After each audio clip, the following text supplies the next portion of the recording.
On December 4, 1917, an almost unbelievable event happened in downtown Halifax at 4.5 minutes after 9 o'clock in the morning. This park has been dedicated to the memory of that event.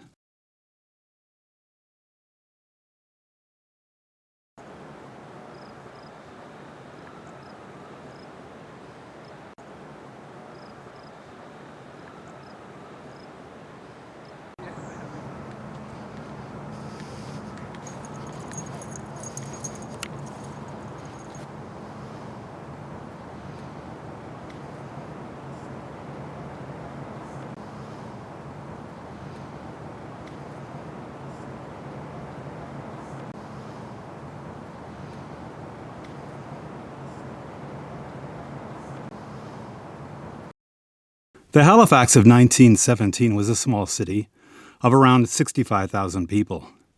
It had one of the best harbors on the east coast of North America and was being used as a staging point for supply ships headed to the war in Europe, which was in its 4th year.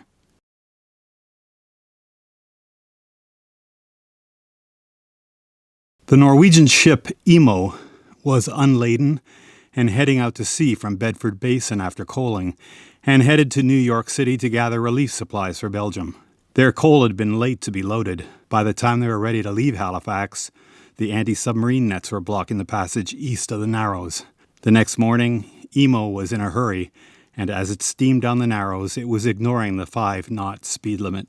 To the south, the French steamer Mont Blanc entered the Narrows heavily laden with a very explosive cargo of TNT, picric acid, benzol, and gun cotton. In normal times, such a cargo would not have been allowed inside the harbor, but German U-boats had forced a relaxation of the rules.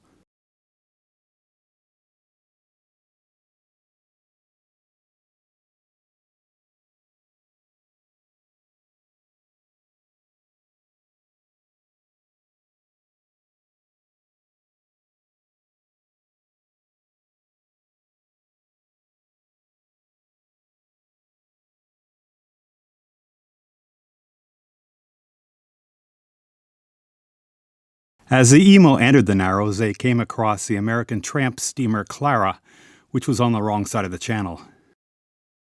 The captains agreed by 2 blasts of their whistles to pass starboard to starboard. Imo moved over to give Clara room.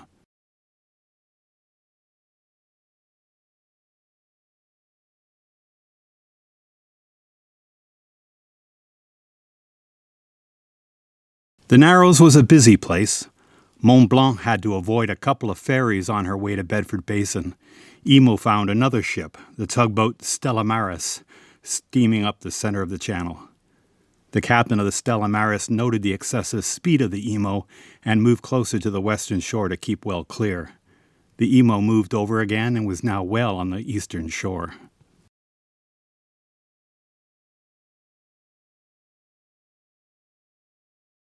As Mont Blanc entered the Narrows from the south, the pilot noted the Imo at a distance of 1.2 kilometers, with a worrying angle on her bow that seemed to indicate an intention to cross the bow of the Mont Blanc. The pilot of the Mont Blanc, Francis Mackay, sounded a single blast on the ship's whistle to confirm a port-to-port passing. The Imo replied with a 2-blast signal, claiming the eastern side of the channel.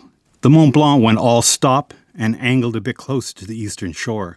The water was getting thin here, and they could not go farther toward the shore. He repeated a single blast, but was again answered with a horrifying double blast. Imo, in her haste, may have been trying to cut the corner. Sailors on nearby ships knew a collision was imminent. Now both ships had stopped their engines. Momentum carried them on.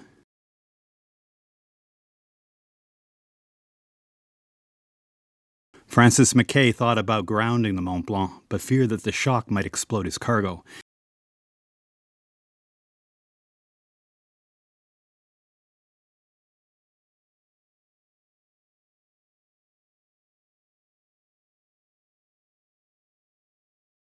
In desperation, Mackay steered across the bow of the Emo. Sounding 3 blasts, Emo put his engine full astern, but prop walk, the tendency of a right-hand propeller to push astern to the left, and the remaining momentum of the ship, turned Emo perpendicular to the Mont Blanc.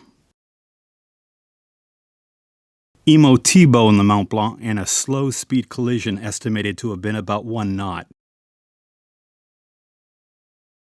Damage to both ships was not severe, but some barrels of benzol on the deck of the Mont Blanc toppled over and began to leak.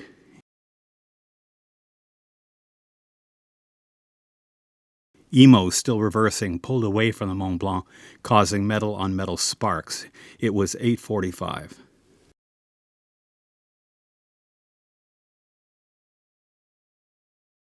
Fire ignited the benzol on the water surface and it spread up the side of the ship. Mont Blanc's captain ordered abandon ship and screamed warnings to those who were close enough to hear him.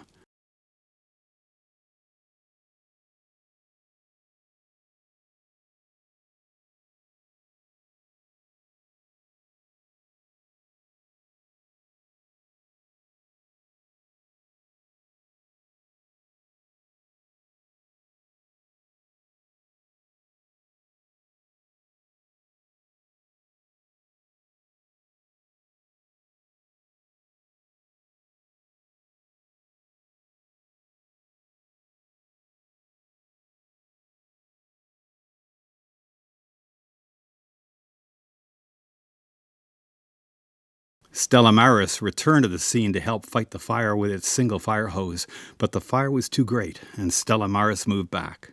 A whaleboat from the nearby HMS Highflyer and a steam pinnace from HMCS Niobe also drew near. The Niobe suggested pulling the Mont Blanc away from the pier so that it wouldn't burn, but before a 10-inch hawser could be found, it was 9:04.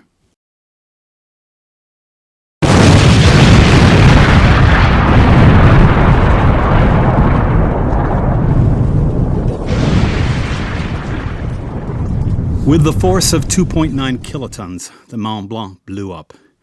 It was the largest man-made explosion at the time, and perhaps the largest non-nuclear man-made explosion, possibly only exceeded by the Beirut explosion of August 4, 2020.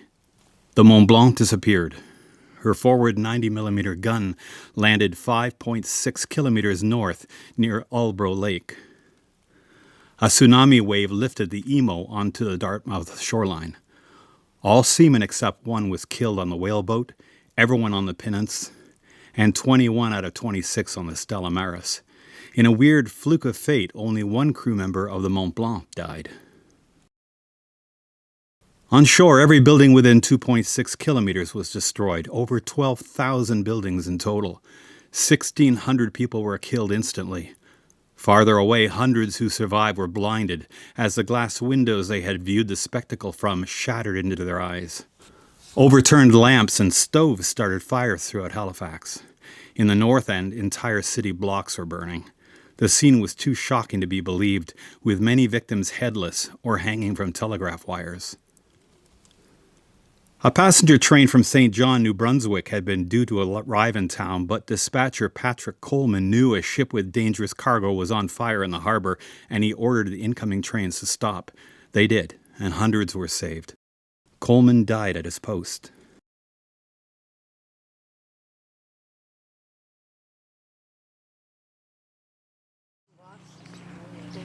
This anchor shaft here,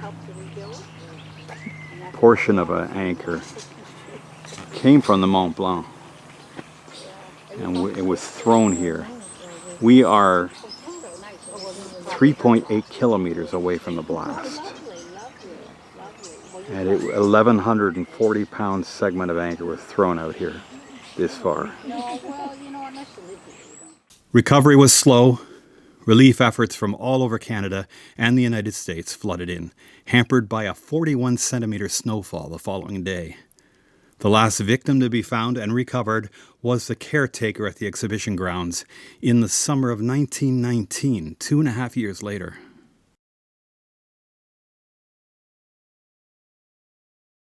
In appreciation of the efforts of Boston, Massachusetts for their help, Halifax sent them a Christmas tree in 1918. Today, the Nova Scotia government continues that tradition, and throughout the Christmas season, that tree is Boston's official Christmas tree.